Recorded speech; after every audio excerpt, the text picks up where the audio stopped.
करके मुकाबला सौ प्यारा लगदा है। इस मुखड़ा चन मुकाबला सौ प्यारा लगदा है।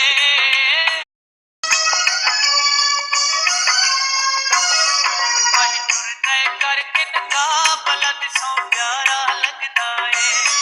भाई टुरदे करके मुकाबला सौ प्यारा लगदा है। इस मुखड़ा चन मुकाबला